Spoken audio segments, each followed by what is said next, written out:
તો ચૂંટણીના પરિણામ બાદ દિલ્હીમાં સરકાર બનાવવા માટે રાજકીય એક્શન વધી ગયું છે। બીજેપી અને એનડીએના સહયોગી દળોમાં અલગ અલગ બેઠકોનો દોર ચાલુ છે। બીજી તરફ ભાજપ તરફથી સહયોગીઓને એકત્ર કરવાની રણનીતિ પણ બનાવવામાં આવી રહી છે। તો સાથે નરેન્દ્ર મોદીના શપથ ગ્રહણની પણ તૈયારીઓ ચાલી રહી છે। અને આના પર તમામ અપડેટ્સ લઈએ, વિગતવાર માહિતીઓ લઈએ। संवाददाता लक्ष्मण रॉय अपनी साथ जोड़ाई गया है एमना पासेथी। लक्ष्मण जी, बीजेपी और सहयोगी दलों में बैठकों का दौर शुरू हो गया है, क्या अपडेट है सबसे पहले तो इसको लेकर?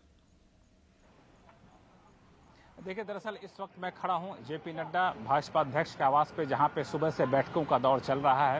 यहां पे बैठकों में दो बातें तय की जा रही हैं। पहला कि कौन किस सहयोगी दल से बातें करेगा, जब बात करेगा तो भाजपा क्या ऑफर करेगी और अधिकतम क्या दे सकती है। इसको लेकर जेपी नड्डा, अमित शाह, राजनाथ सिंह के बीच में पहले दौर की बैठक हुई है। फिर आपस में तय किया है कि कौन किस सहयोगी दल से बात करेगा। दूसरे दौर की बैठकें चल रही हैं दोपहर से, वो अभी भी जारी हैं। अलग अलग मंत्री आ रहे हैं, जा रहे हैं। अश्विनी वैष्णव, पीयूष गोयल जैसे लोग यहाँ, विनोद तावड़े हैं। इन सब के बैठकों में दरअसल अगली सरकार की रूपरेखा तय की जा रही है।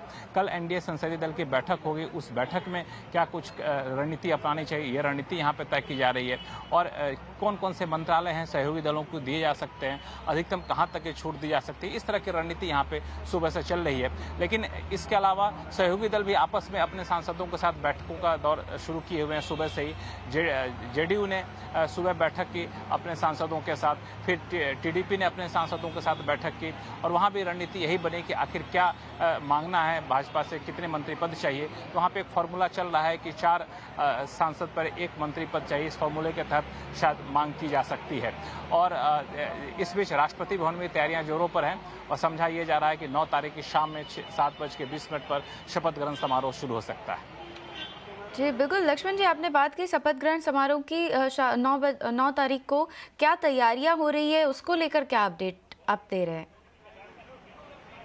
देखिए, इसमें 2 तरह की तैयारी है। एक तो ग्राउंड पर जो तैयारी चल रही है उसमें यह है कि राष्ट्रपति भवन में अधिकारियों का आना जाना शुरू हो गया है। वहाँ पे वो देखा जा रहा है कहाँ पे स्टेज लगेगा, कहाँ पे क्या व्यवस्थाएं होंगी, कहाँ पे चेयर लगेंगे, ये सारी व्यवस्थाएं तो अपने स्तर पर चल रही हैं। दूसरे स्तर पे तैयारी से पहले, शपथ ग्रहण समारोह से पहले एनडीए जाकर के अपना दावा पेश करेगी।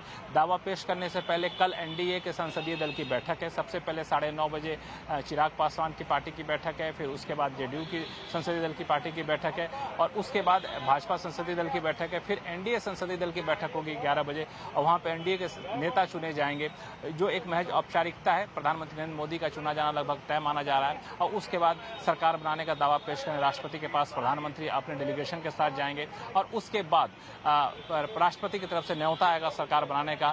और जो तैयारी और संकेत, इसके आधार पर मैं कह सकता हूँ 9 तारीख के शाम में शपथ ग्रहण का न्योता यहाँ पर आ सकता है। 9 तारीख के शाम में 7:20 पर शपथ ग्रहण हो सकता है।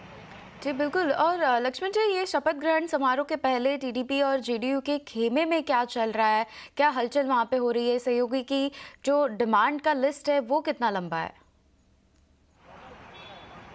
देखिए, डिमांड की लिस्ट अभी बनती जा रही है, उसमें समय समय पर छंटनी की जाएगी। लेकिन यह है कि एक फॉर्मूला जो आमतौर पे माना जा रहा है, चर्चा में है, वो है कि अगर हमारे पास 4 सांसद हैं तो उसमें से 1 मंत्री पद दीजिए। इस हिसाब से 3 मंत्री पद की मांग जेडीयू कर सकती है, 4 मंत्री पद की मांग टीडीपी कर सकती है। अब मंत्री पद में कौन कौन सा मंत्रालय चाहिए सामने निकल कर नहीं आया है, लेकिन एक नज़र जो सबकी निगाहें टिकी हुई है लोकसभा स्पीकर पद को लेकर के, टीडीपी इस पर ज़्यादा नज़र गड़ाया हुआ है, ऐसा समझा जा रहा है। और मंत्री पद में कौन कौन सा मंत्रालय दिया जाएगा, इसके तहत एक स्वाभाविक दावेदारी बनती है। स्वाभाविक दावेदारी बनती है, जो पहले सहयोगी दल थे उनके पास पहला मंत्रालय कौन था। जैसे रामविलास पासवान की पार्टी है, जिसमें चिराग पासवान जिसका नेतृत्व कर रहे हैं, वहाँ पे स्टील मंत्रालय उनके पास था। आगे चल के फूड मंत्रालय उनके पास आया, उससे पहले फार्मा मिनिस्ट्री उनके पास थी। इनमें से कोई एक मंत्रालय का स्वाभाविक दावेदारी बनती है।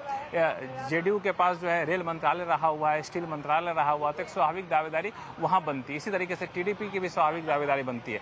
लेकिन अभी ये बात सामने निकल कर नहीं आई है कि आखिर दावेदारी किस मंत्रालय को लेकर चल रही है। हाँ, 1-2 महत्वपूर्ण बात निकल कर आई है, खासतौर से जेडीयू की तरफ से, वो ये है कि 1 नेशन 1 इलेक्शन का तो जेडीयू समर्थन करती है, लेकिन अग्निवीर स्कीम को लेकर जेडीयू की कुछ अपनी आपत्तियां हैं, उसको सरकार के सामने रख सकती है। तो अब वो मुद्दे निकल कर सामने आ गए हैं, जहां पे समर्थन करने वाले दल और सत्ताधारी पार्टी भाजपा के बीच में किन किन मुद्दों को लेकर मतभेद हो सकता है या बार्गेन हो सकता है, वो बातें थोड़ी थोड़ी अब निकल कर सतह पर आने लगी है।